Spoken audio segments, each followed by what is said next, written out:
Hello, hello, hello. Welcome to our neck of the woods. How you guys doing today? Wait and let a couple of you guys get on before I start blabbering.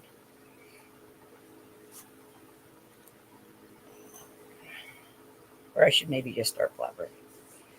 Right? So I just wanted to cover, this is part one of two part. Yes, you are first step. Good to see you, hon. Part one of at least two parts. Maybe three. Um, Foundations. So today I want to cover what I feel, from my perspective, is the most important part of your foundations. Is not, uh, hey Tim, good to see you. Um, Not all the physical stuff, but your foundations, the things that make you you. And I think now is the time, really, to start considering and really diving deep within yourself and figuring out what it is that makes up the foundation of who you are. And is there, could you Hey, see, Robert. big brother? Um, and is there something, you know, are there things in the brickwork that need to be replaced? Are there joints and seams that need to be fixed in your foundations? And these are the things that I wanted to talk about today. A lot of new stuff's going to come out. A lot of new information is going to come out. Some people are literally going to be shaken to their core, like it's a massive cataclysmic earthquake that destroys the foundations of their building because they're built on sand or without the proper fixing. And so that's kind of what I wanted to talk about today. You know, we all have life experiences, um, where we grew up, how we grew up, the things that we learned in our youth, the things we've experienced throughout our lives that make up the foundation of who we are. Um, Sometimes that's a belief system. Sometimes it's just a collage of experiences. It depends on the person. But what um, what I'm talking about is looking within yourself, find out what your foundations are. Can you withstand um, whatever comes your way? Are you willing to bend with the information that's going to come in? Are you going to be a willow or are you going to be an oak? Because oaks are mighty. That's true. But a strong wind and a tall oak is not a good combination, right? So um, things like that, we really need to. Fire. Oh, it's Tracy. Oh yeah, Tracy. Yeah, shut. Um, I think it's things like that that we really need to start thinking about as a collective, because I think that's where people are going to run into a lot of problems. So today, I really wanted to talk about uh, the importance of our foundations, our personal foundations. And then I figure part two, I want to do some more about the sovereignty stuff with you guys and get some more.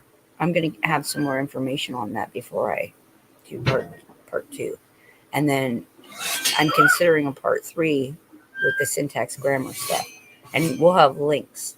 We'll have links in the description when we do those ones. But those are all part of our foundations too. Um, yeah. So your foundations are not one single thing. A foundation of any building is not made up of one single thing. You've got rebar, you got bricks or cement and mortar. Um, there are a lot of things that go into it, and so just like out, you know, so within, so without, as above, so below, all that good stuff. And it's true, right? We are a microcosm of a macrocosm, and we're somewhere in between because we're by no means the smallest on the rung, but we all encapsulate that golden ratio. Uh, so that's where I wanted to take the conversation today. Anybody want to join me?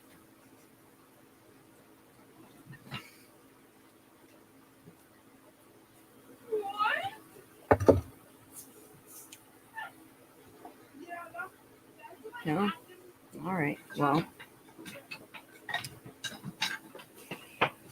I don't know how in depth to go with this. So maybe I just leave this as a small, frank reminder for everybody to look at themselves objectively, because I think that's where a lot of people run into problems. Is they, hey, B Dog, good to see you. Um, I think a lot of people cannot look at themselves objectively.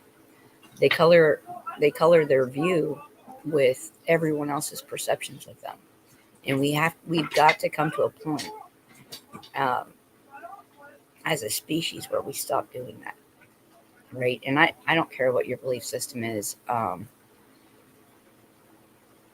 That you're your own worst critic. That's true, but you can also be um, you can also critics aren't necessarily bad things, because there are ways to say, I see I have a problem with this, right? For example, I see I have a problem with this. So I need to fix that. Nobody else can fix that for me. Only I can, right? So being good to yourself is just as important as objectively criticizing yourself. And I don't mean putting yourself down or calling yourself names or any of that, because that is detrimental to your health, right? That is what causes disease. And I know you guys know that. So, but for the people who listen later who may not know that, you know, um, you really need to start thinking through exactly what it is.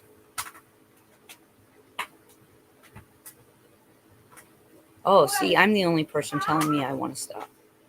Nobody else is telling me that. And if somebody else did tell me, I have a choice, right? We all have a choice. It's free will. You can take it as advice, or you can let it go. You do not have to let other people's judgments affect you, okay? Quite frankly, you are the only and best judge of yourself, but you have to do the work, right? So I'll give you an example. I'm a coffee fiend. I literally have massive headaches if I don't have enough coffee a day.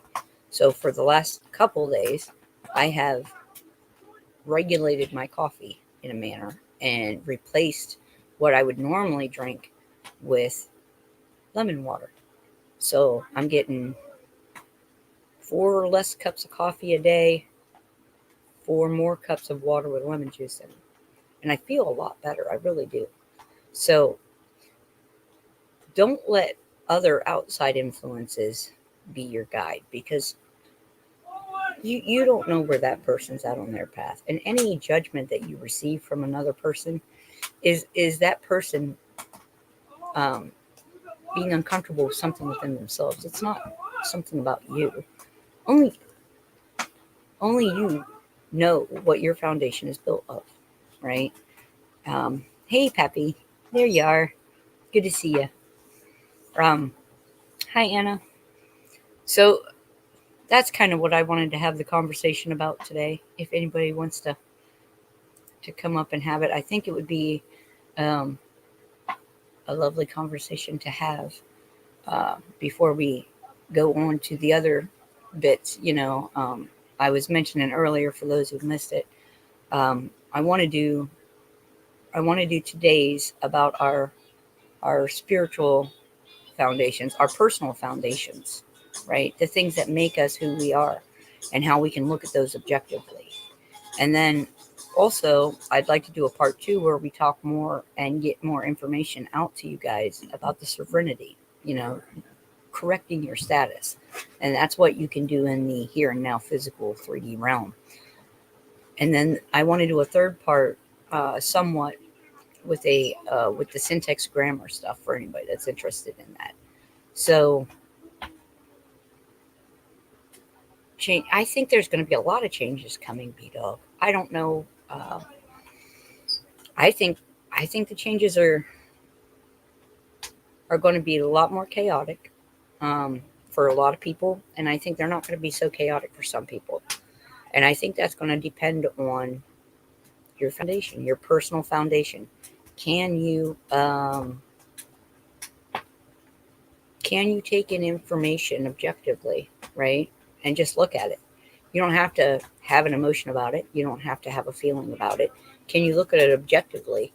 And can you roll with it? Can you just say, okay, well, I'll store this piece of information until it's needed? Or are you going to be one of those people that go, oh my gosh, oh, can you guys believe this is happening? And get all worked up and riled up about it. So I know, Beto, we all think we're ready, right? We do think we're ready.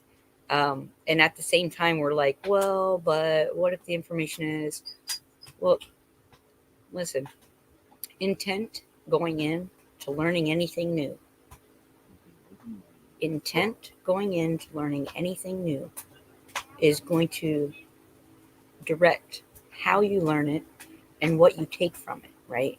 Because we could read the same passage in a book and take two different things from it. We could watch the same movie sitting side by side and take two different things from it.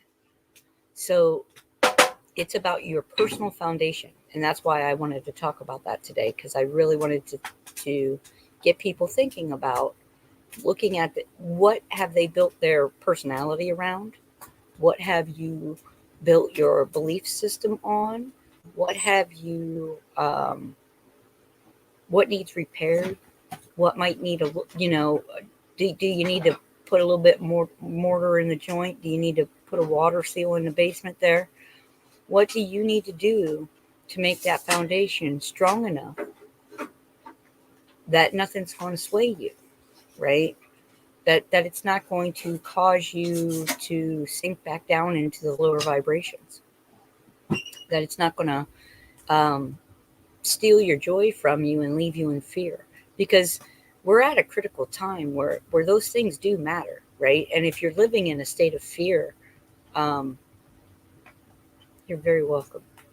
If you're living in a state of fear, you're not working with a solid foundation. You're basically a hut on the sand, right? Waiting for the tide to come in.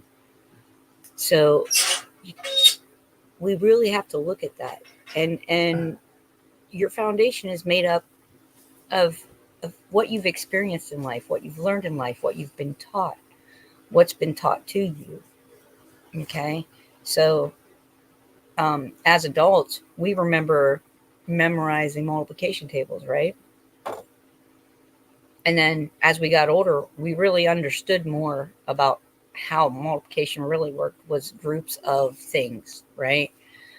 But as children, we weren't taught the concept of what it meant. We were taught to memorize the answers. So there's a difference there in what you learned then and what you learn now, right? And so it's do you want to memorize the answers, or do you want to know how to find any answer to any problem that comes to you in that regard? And so there's a big difference there. And I just thought that it was important that we talked about some of that. So I don't want to keep repeating myself and sound like a broken record. So if you guys would like to come up, I'll drop this link one more time and join this conversation with me. And if not, I'll just leave it right there and let you guys think about it for a little while. And whatever questions arise, please do ask. That's right, Don. When you look at that, right? You can do more things than you realize, right? What's that Winnie the Pooh saying? You're braver than you think? Yeah, I think so, yeah. You're smarter than you think. You're smarter than you know. You're braver than you think. You have more power than you can even possibly begin to comprehend. Now's the time to say, oh, you don't get to take any of that crap from me anymore. It's mine. I want it back. I claim it. It is possible to begin to comprehend. Happy? Hey, Peppy. Hello, hello, hello. That's absolutely right, Mary. So I thought you might want to have this foundations talk with me. That's an interesting little subject today. You know, there's a lot of different foundations out there depending upon what it is you're trying to build, right? Absolutely. And where you're building it.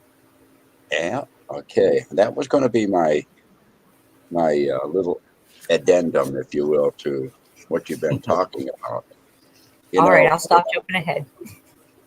when we're young, our foundations are built upon the building blocks and the materials that we're given through our life. Through the education system, through our cultural upbringing, the things that our parents went through, the educators, the lawmakers, all of that sort of stuff. And a lot of people go through life collecting other people's materials to continue to build upon that foundation. Never once thinking that, the foundation itself might have been built on shaky ground.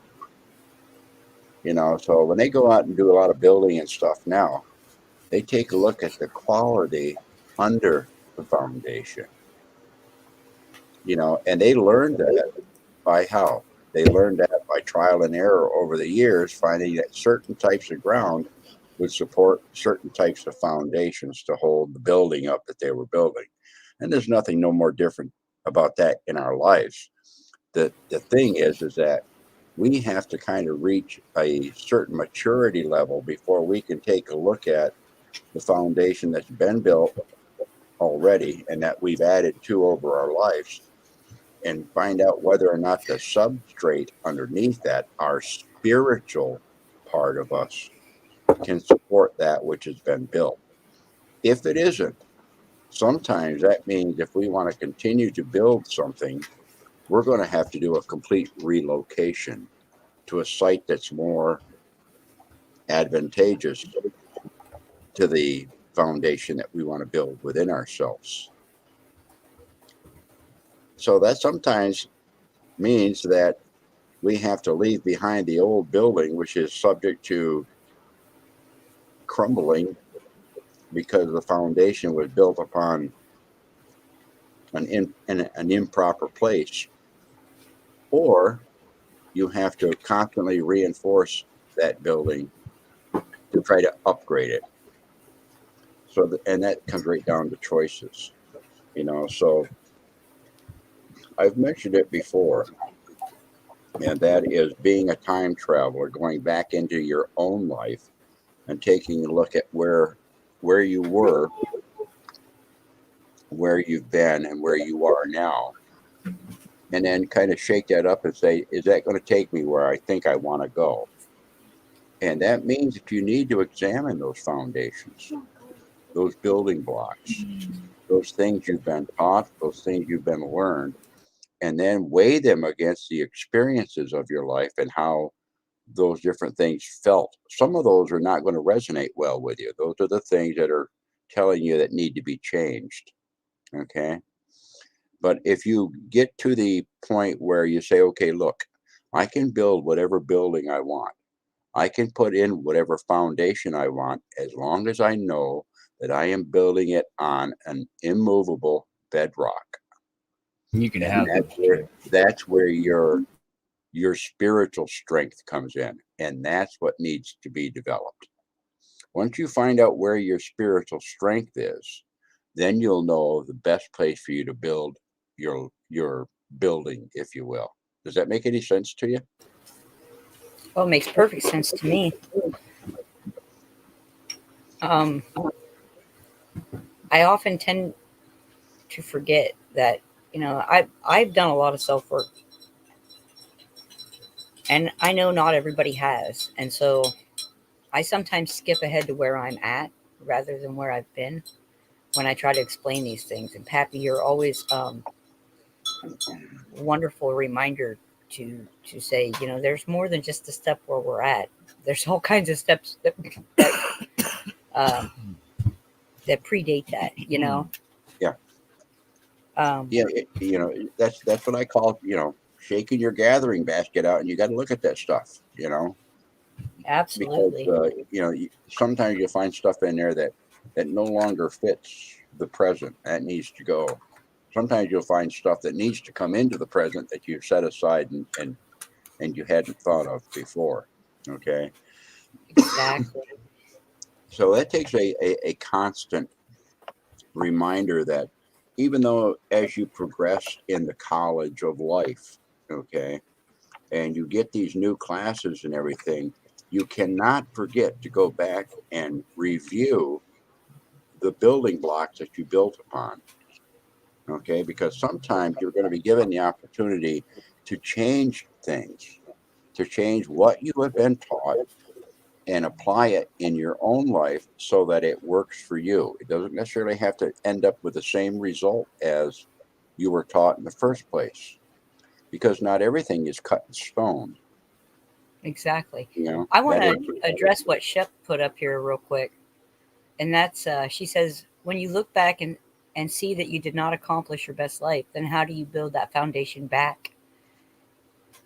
Perhaps it's time to think about first, what is your best life? Second, your life's not over. And third, why not start some new construction?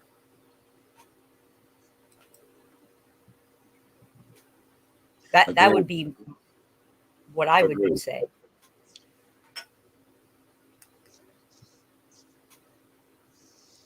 And I want to say hi to everybody that jumped into chat here. Hello, When I everybody. came up, I see Chuck in there and Shift Kicker, and who else And came Liz is in? here. El Griswold, and I hope I didn't miss anybody. I may have.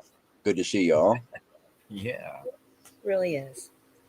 Well, you got to you have to make up your mind. You want to continue to live where you are, you know? If so, then you're going to have to do whatever you can to change your foundation, to make it as stable as possible. You'll have to look for your weak spots in the foundation as it stands now. Maybe you can do spot repairs on those.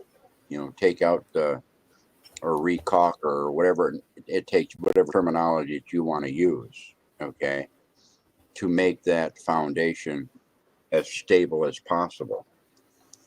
It may need nothing more than a fresh coat of waterproofing or paint or something else, something to refresh it, to bring it into more contemporary times for you. There's a lot of things you can do, but you may in fact find out that, look, this is on unstable ground here, and the times they're changing. The whole times you're unstable. Do you want to take the chance of not being well anchored?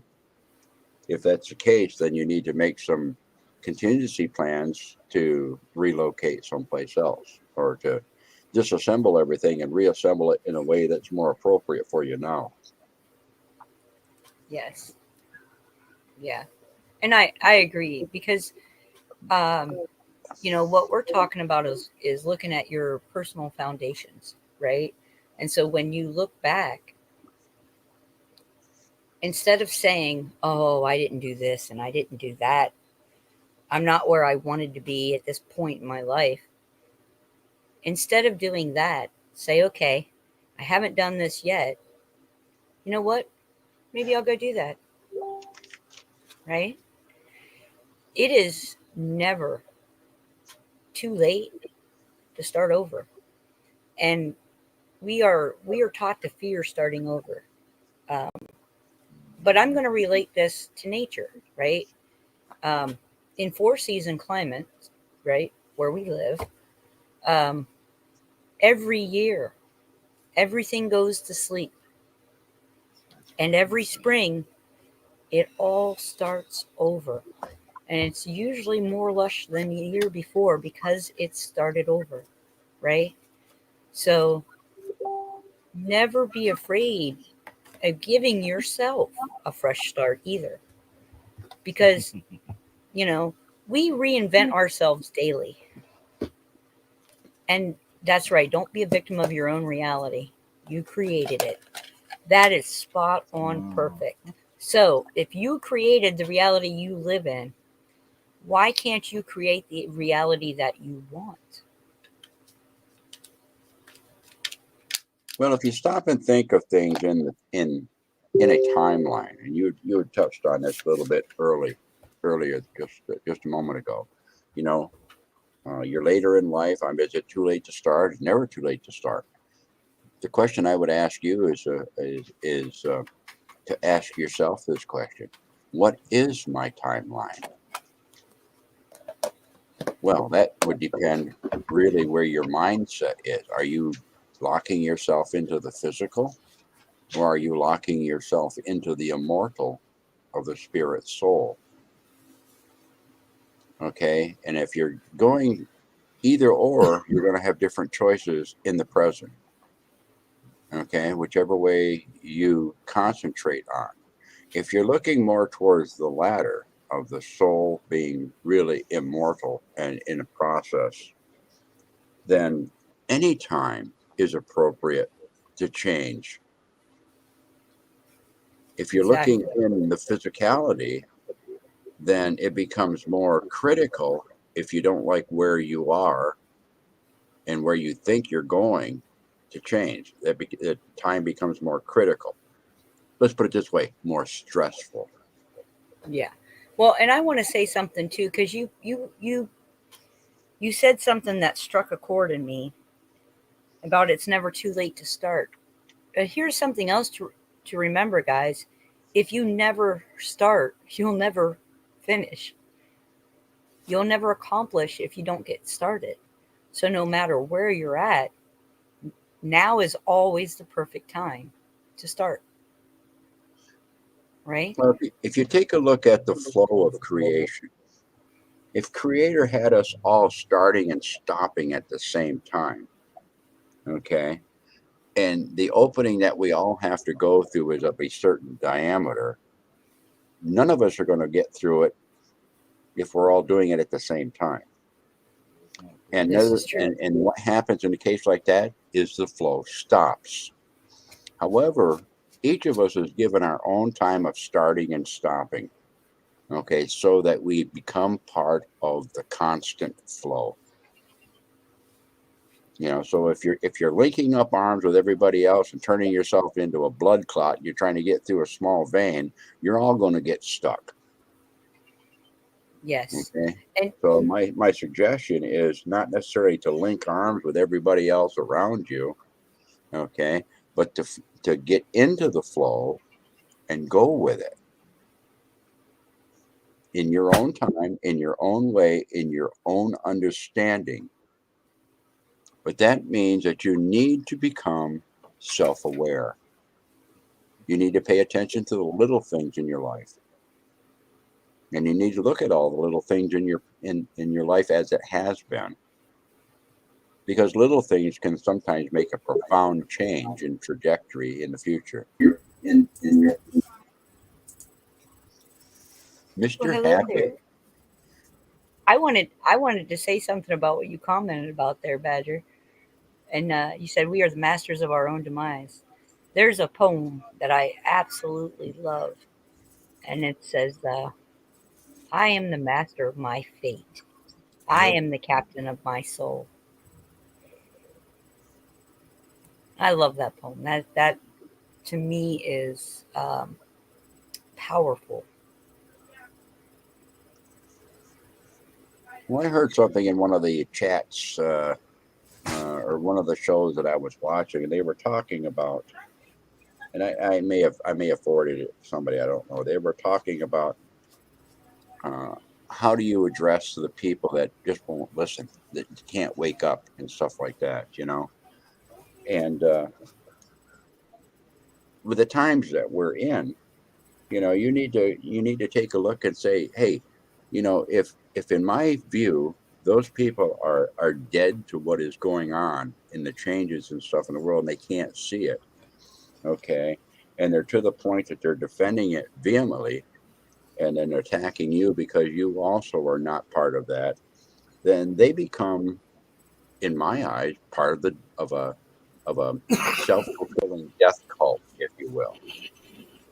And that's the way I kind of have to look at it. Yeah, So yeah, what happens is that people have been really trying to extend their hands out and help others to where they are.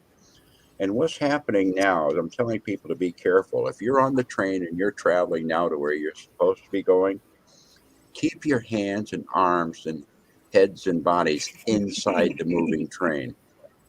Because when you reach your hands out to those that are standing on the track of this moving train, they're going to try to yank you out of it. Yes. And well, here's something else about that, Pappy. I'm just going to add to that real quick. And that is all you can do is be your most authentic self. Speak your truth. That's it. That's what you can do. People, truth is it's unobjective. It's unbiased. Truth has no bias. Real truth has no bias. So if you think about that, then and you know that you are being your authentic self and you are speaking truth as you know it, right? Then no attack that comes against you is going to prosper. None. Because you've spoken truth. And that's it. And other people don't have to agree with it and other people don't have to see it. You see it, and that is your key. That's your ticket, right? There's your ticket for the train. Most people react out of pain. They self-loathing, self-pity, and bad thing about that is that goes just along with feeling sorry for yourself. No other mammal will feel sorry for itself. No wild creature will feel sorry for itself, even at the point of dying. And we're the only ones that do that. Yeah, and that's that is when people are going through those types of emotions, they have to look at their foundation.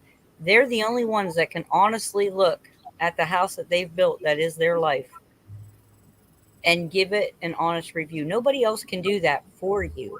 That's something you have to do yourself. There's no plumber available to come fix the sink.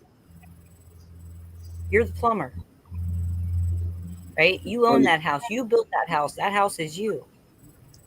Too many people And wait you are the one to do that has stuff to for 'em. maintain it. Too many out there waiting Chuck, for a good point about that. everybody. Go ahead, Chuck. I say everybody's waiting for somebody to do stuff for them, like all this stuff. Who's going to do that? I wonder when they're going to do this. Wonder when they're going to do that. No, wonder when you're going to do stuff on your own. That's exactly the point that I was just getting ready to make, Chuck. You know, you brought that up before about the animals and stuff. You know, animals don't reach out when they get in trouble and stuff like that. They don't reach out and wait for somebody to come and give them a hand. They never stop struggling to take care of the problem themselves. That's within their nature. That's their drive to live. Okay, humans don't do that. We wait for somebody to come and help us out. We expect somebody to come and help us out. We pray that somebody comes and helps us out. We hope, you know, and that's where the hopelessness and that's where the fear and that's where those things come in and absolutely defeats us. You know, we've lost that struggle. I've got like two really close friends. One of them I grew up with, and another one I've been friends with for 20, 30 years. And he got pissed off me here a while back. He found out that I was having money issues. And he's like, well, why didn't you come to me with this? First thing, I'm always used to being the one to help somebody. Second thing is I don't like asking because it's demeaning. It's sharing my shit that I should have together. And another thing is it's even more demeaning when somebody says no. And he's like, well, you shouldn't have a problem asking or accepting if somebody wants to. And I'm like, I'm not used to that. My dad would help out me without me even asking, and then come to the point to tell me that it wasn't a loan or it wasn't a hand out, it was a hand up.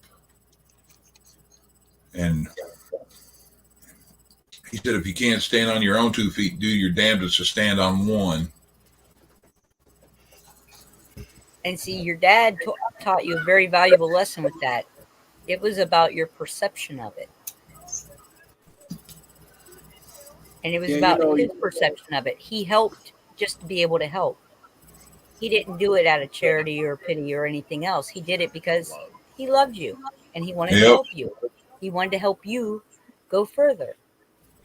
And so our perception, because we are taught these other things about shame, and lack and other things like that. And really, money is, and Shep reminded me of this the other day. Money is a tool. It is not a necessity. It is a tool in order to make sure that other things are taken care of. But it's nothing more than that. And if we can put it in the right perspective for ourselves, would you hesitate to borrow a screwdriver if you needed it? No.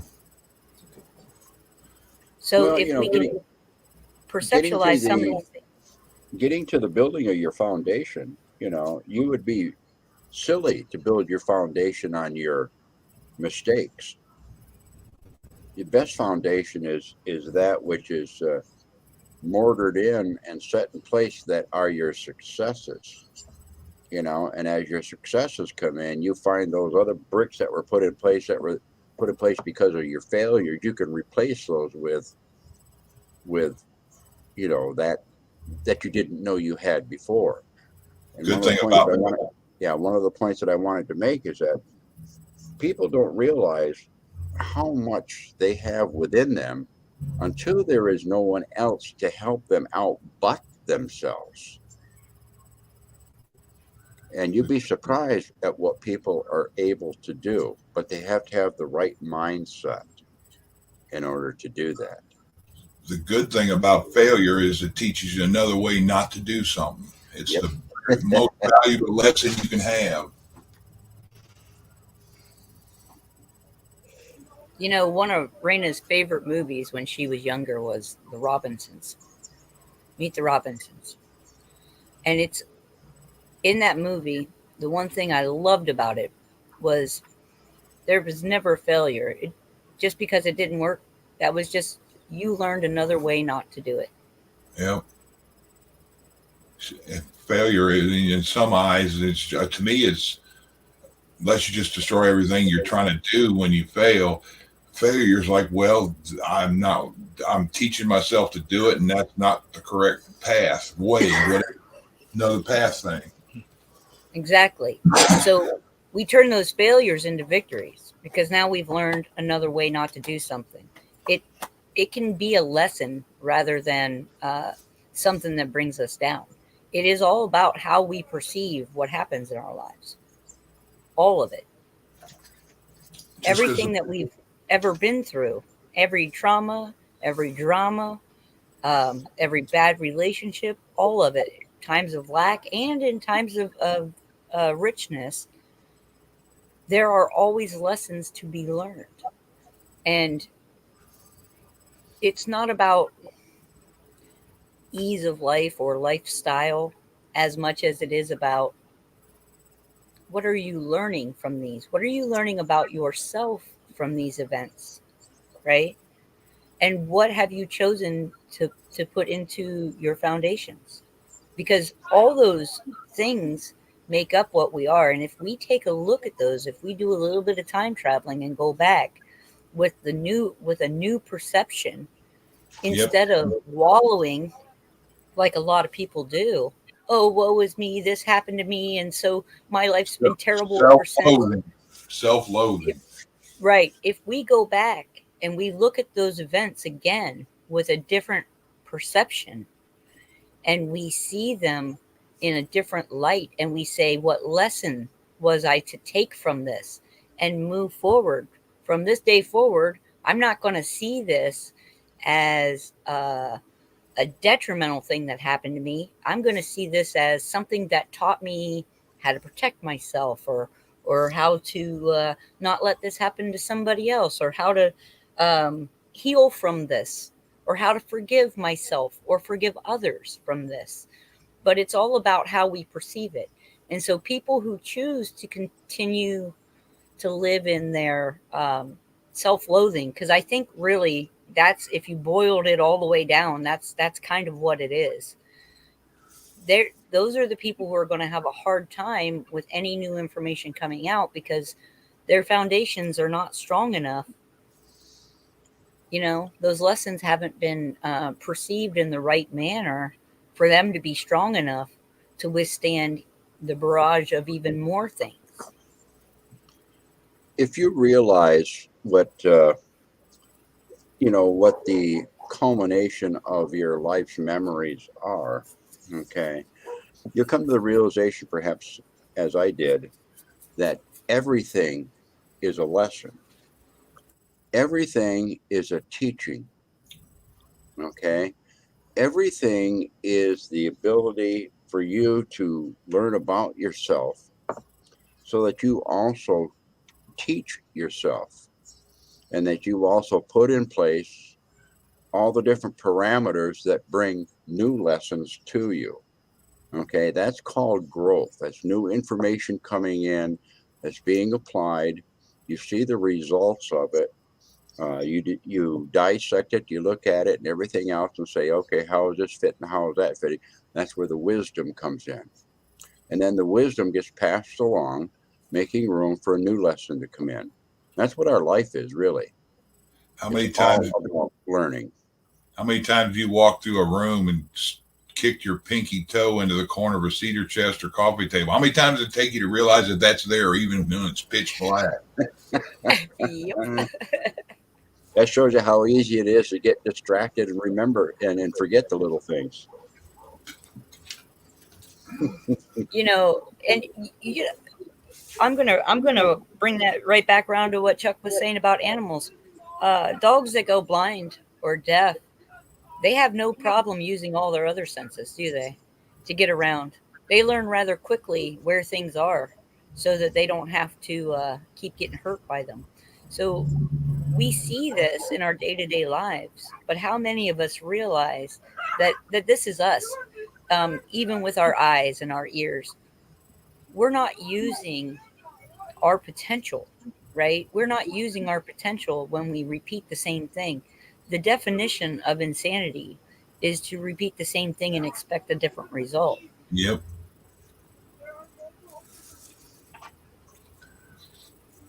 And I think it's important that we consider that. If we're not taking a clearer look at our own things, and we choose instead to be distracted by others' things, because it's easier for us to be emotionally connected to things outside of ourselves, and we're not taking the time to really deal with what's inside of ourselves, we're not going to heal properly. We're not going to become stronger. We're not going to learn the lessons that we need. We're not going to garner the wisdom from those lessons to be able to move forward in life and to accomplish what we want to accomplish. I have learned through the years the definition of a piece of shit. You know what that is? That's when you help somebody 20 times and the 21st time you can't. But see, that's somebody else's judgment. That's not yours. That's know, somebody else's definition. I've seen that from a lot of people I know for a long time, help them over and over, and the time I can't, it's like, you hear that someone, he lost his car because Chuck couldn't loan him, or Chuck wouldn't loan him money. Chuck ain't a bank.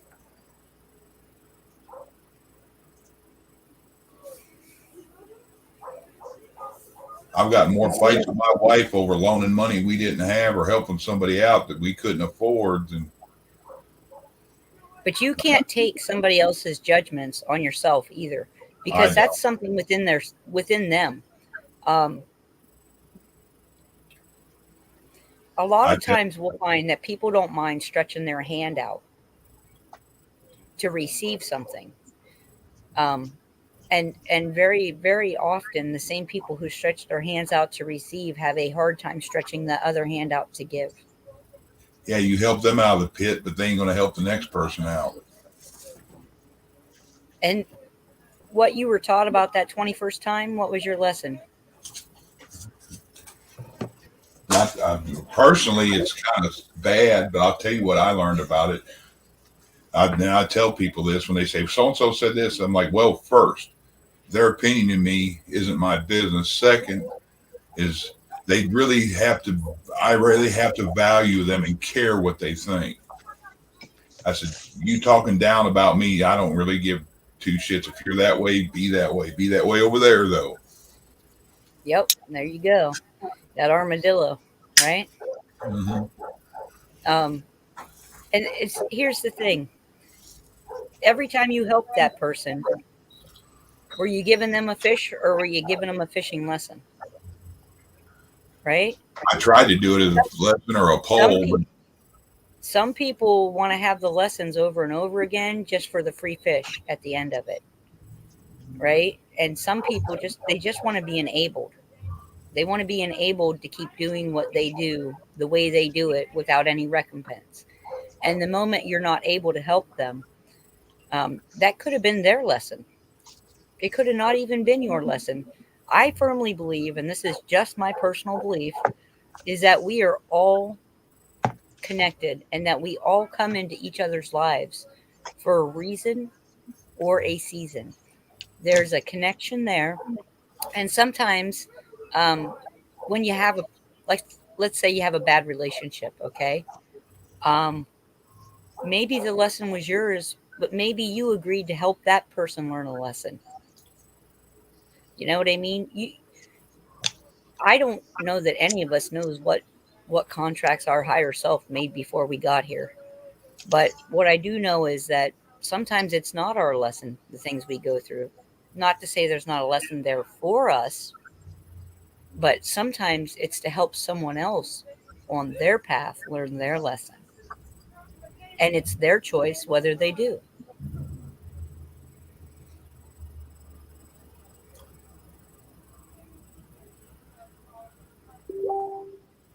can't tell what it is. Look, a bird. I can't see what it says. Interesting card I just pulled. I'm listening. What you're talking about, building foundations, we're also talking about destinations and how to get there and things of this nature. So I pulled a card today. Seems how Robert didn't come out today. And the card that I pulled is grouse. And grouse, Interesting. the keynote for grouse is sacred spiral. Oh, beautiful. O grouse of the sacred spiral, leading us on to reach the everlasting heights where we can live as one. Now, grouse once flocked in abundance throughout North America, but now, even on the plains where those birds were so plentiful, there's an absence of them. Many Plains Indian tribes dance the grouse dance to honor these birds. The movement of the dance follows a spiral, which is the ancient symbol of birth and rebirth, the ribbed tunnel of eternal return. The sacred spiral is also one of the oldest known symbols for personal power. When you think of grouse medicine, visualize a whirlpool or even a tornado, for the sacred spiral will take you to the center. The spiral is a metaphor for personal vision and enlightenment. Many initiates on the vision quest paint spirals on their bodies and believe that the great mystery will favor them with visions of power and purpose because of this symbol. The whirling dervishes of a certain Sufi orders are masters of the spiral dance and can transcend to higher states of awareness through the repetition of this sacred movement. It is said that dervishes can travel to the center of the spiral and return with any magical power they choose.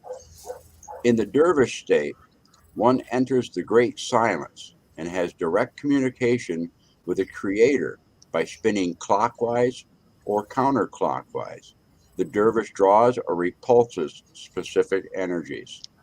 Sufi dancing is a system which connects one with a divine source through ritual treatment of motion. If you have grouse medicine in your cards, undertake a meditation on the various qualities of movements within your world. Begin by visualizing the sun as one member of a huge group of stars swirling in the massive pinwheel shape of the Milky Way. Then draw yourself out of this pinwheel of light and into the spiraling of your own DNA's double helix, an arrangement similar to a rope ladder coiled like a corkscrew. Analyze the way you move through your world. How do you picture yourself in the act of locomotion? What kind of reaction do you create with the energy you send into the universe? What words would you use to describe the way you move through both the material and spiritual worlds? In the final analysis, is your movement compatible with your greatest desires and goals? Many spiritual disciplines ask that you cease all external movements in order to recognize the inner life. Grouse medicine, however, is an invitation to the dance.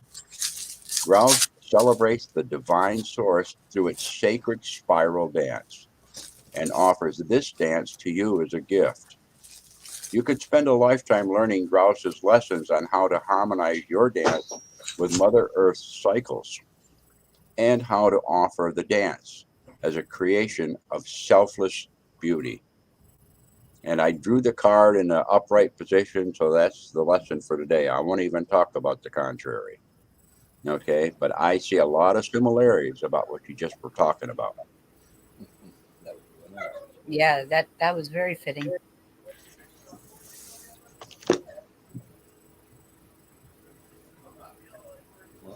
Now I just want to ponder and digest that. Well, we've talked about before, everything is a spiral, and people say everything is circular, but it's not. It's a spiral. Yes, and I am in accord with you with that thinking.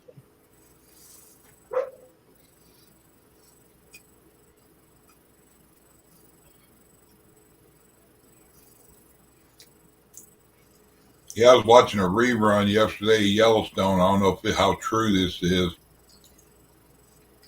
One of the old Indian guys was saying on there that when a woman gives birth to the child looks identical to the father for a little while, just because in old times he said that that some of the fathers would kill children just because they didn't look like them.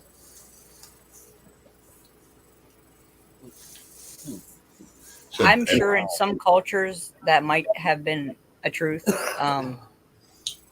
but at More birth, things have been done under the sun and the moon than we'll ever have knowledge of. But at birth, the child looks identical to the father.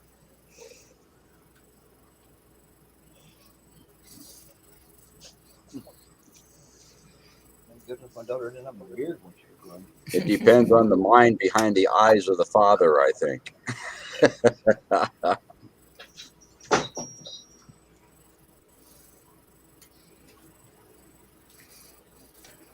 Perhaps. Well, come here. Now, I had talked about earlier that it's the little things in life that you have to pay attention to, because the little things all add up to something big, you know.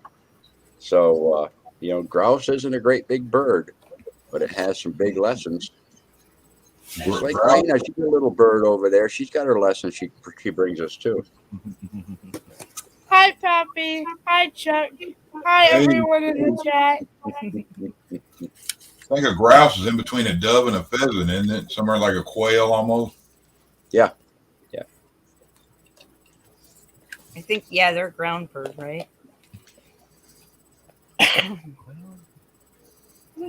Quail are too, I think. Yeah, It's not that they're ground bird, but they flightless. do fly- yeah, they're not It's just that flightless, they yeah. nest on the ground. That's Nest why on they're the ground and yeah, they birds. Kind of like a partridge. pheasant. Oh, wow. Yeah. See how everything spirals in and back out again. Isn't that just Circle within. Well, we've talked about, how that seems to be a repeating theme. You've heard me talking about the horn of plenty, okay, Yes. or the field of plenty. That's like a big spiral that spirals from Creator out to us to touch us. Okay, we've talked about different types of medicine circles that are called the whirling rainbow and how to generate that spiral energy. Grouse was just talking about that in the spiral dance. We've talked about Native Americans dancing inside the sacred circle and dancing clockwise or counterclockwise, either generating a positive or a negative energy, depending upon what it is they want to do. The whole gist of everything is movement, not stagnation. It's movement. Tagushkashka, that energy that flows in all things is designed to flow. We're supposed to be part of that flow. It's not designed to be dammed up and stopped or diverted someplace else. Okay, so we need to jump into that flow and dance that spiral dance in our own lives. You'll see it. You look back.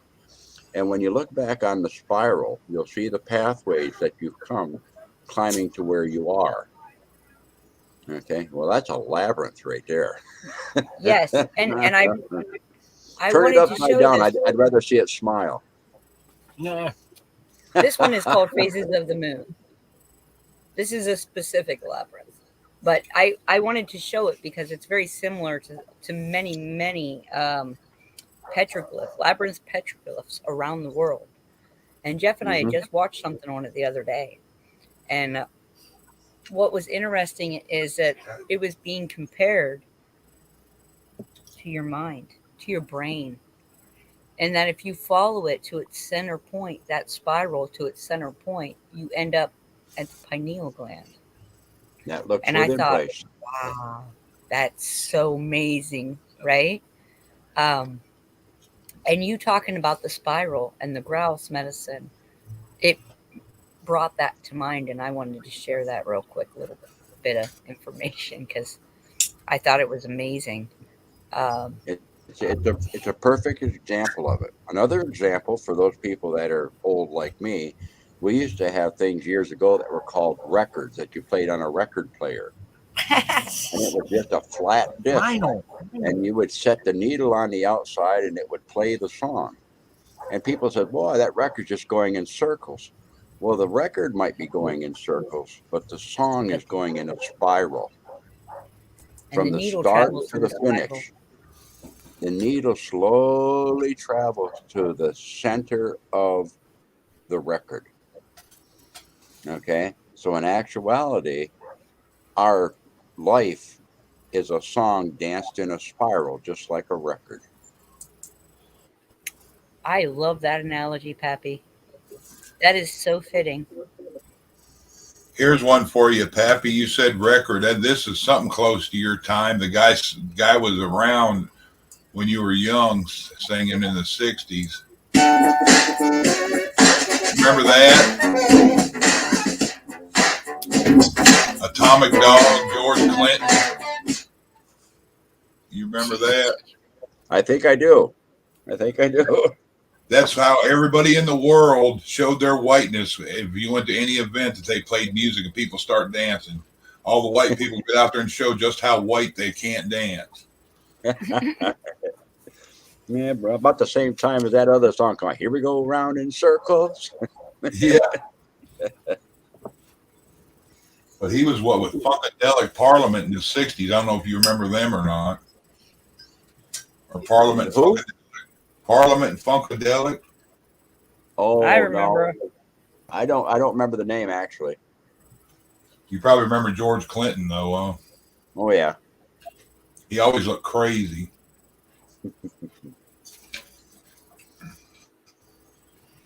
Well, gentlemen, have you any final thoughts for today? I think we're going to go ahead and wrap it up so I can get dinner started. Everybody out there, hug yourself and think that's Chuck thinking about me. Right on. Badger hugs all around. Yeah, might not be a bad idea once in a while to go down and dust the cobwebs off your old foundation down there. Turn the light on so you can see real good and see if you've got any leaks or any cracks any place, or any weaknesses or any things that's starting to fall apart and crumble, okay, that need attention. And if they do, you know, it ain't going to get done unless you get started on it. Or you're going to think you have to hire somebody to do it for you. Okay, but don't count on other people to rebuild your foundation. You do it yourself. You're certainly capable of it. Absolutely. And that's it. Only you know what your foundation is going to need to go forward. Only you do. You are the one that has to do the work. And other people can help you and advise you, but not one of them can come in and replace all the mortar in your joints. You're not going to hire a handyman for this one. The foundations of who you are something only you know. And only you can change or fix or improve or renovate. Canine, I dropped that chat word out there for you if you wanted to look at it and watch it, that video of that. Oh, thanks. I must be frozen up back here because I'm not. Since what? And I'll just leave you with this little song. Only you can make your dreams come true. So true. Well, I thank you guys for coming up and joining the conversation with me today. And I want to thank all you guys out there in chat. And sending you much love. And we are going to do a couple more parts of this, but I thought that this part was probably the most important for foundations. Much Just my love, own bellies. opinion. All right. Well, y'all have a blessed day. Much love and light. And we will see you tomorrow. Mañana.